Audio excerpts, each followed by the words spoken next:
Assalamualaikum warahmatullahi wabarakatuh. Perkenalkan nama saya Arga Farel Jaran Lubis, NPM 200820102.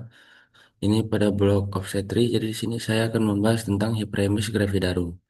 Nah, jadi untuk definisi sendiri itu, ini merupakan adalah mual dan muntah berat selama kehamilan yang menyebabkan dehidrasi, gangguan elektrolit, dan penurunan berat badan, yaitu lebih dari 5% dari berat badan sebelum ibu hamil.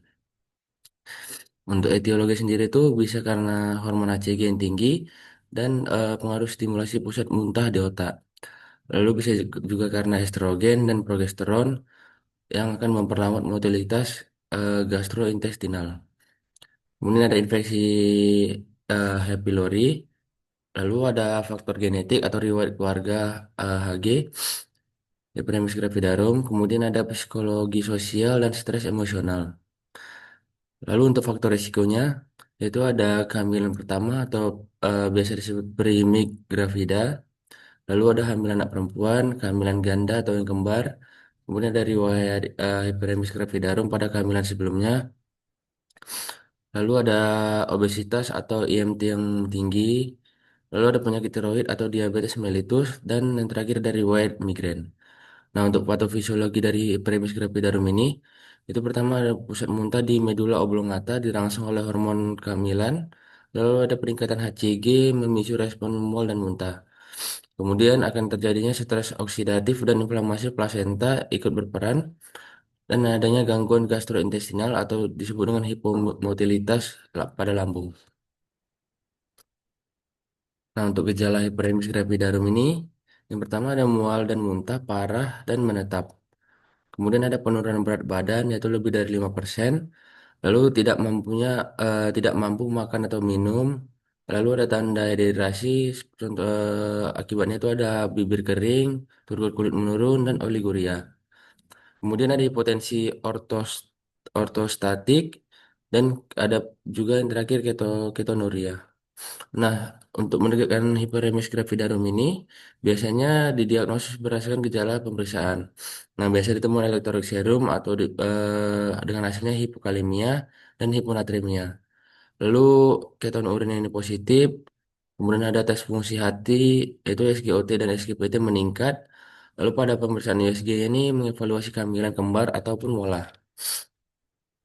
Lalu ada skala Puke atau disebut dengan pregnancy unique quantification of emesis. Nah, itu merupakan tanda untuk menegakkan hiperemesis gravidarum itu. Lalu ada pun tata laksananya. Nah, jadi untuk tata laksana non farmakologisnya itu ada istirahat yang cukup, kemudian ada konsumsi makanan ringan dan sering eh, diulangi. Lalu ada hindari pemicu mual atau bau tajam, makanan berlemak. Lalu bisa juga mengkonsumsi jahe atau akupresur ataupun efektivitas terbatas. Lalu ada rawat inap bila dehidrasi berat, kemudian tidak mampu makan atau minum sama sekali. Lalu ada ketonuria parah dan berat badan turun yang drastis.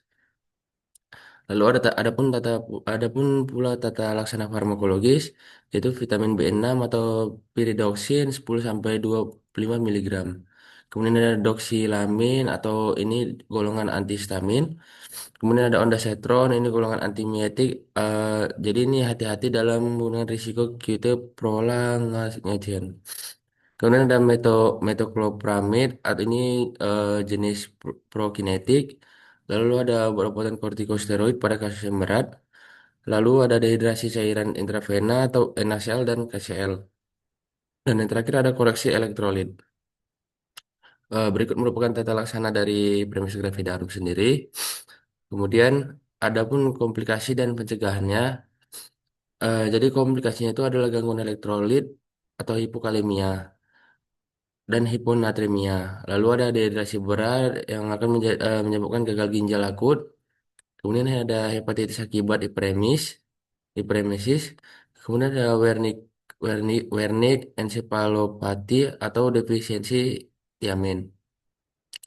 Kemudian ada resiko pertumbuhan janin yang terhambat atau disebut dengan IUGR. Kemudian ada pula yang terakhir ablasio retina. Ini biasanya jarang terjadi. Nah, jadi itu merupakan komplikasi jika penanganan tidak segera diobati. Lalu ada pula pencegahan. Pencegahan itu ada deteksi dini pada kehamilan berisiko, kemudian ada suplementasi vitamin B6 dan tiamin, lalu ada konseling psikologis, lalu ada edukasi gizi untuk ibu hamil tersebut. Mungkin sekian hasil presentasi mind map dari saya. Lebih dan kurang saya mohon maaf. Saya tutup dengan menggunakan dengan membaca doa penutup majelis. Subhanakallahumma wa bihamdika asyhadu an la ilaha anta astaghfiruka wa atubu ilaik. Berikut referensi yang saya gunakan untuk membuat mind map ini ada 5 referensi yang saya tampilkan di sini.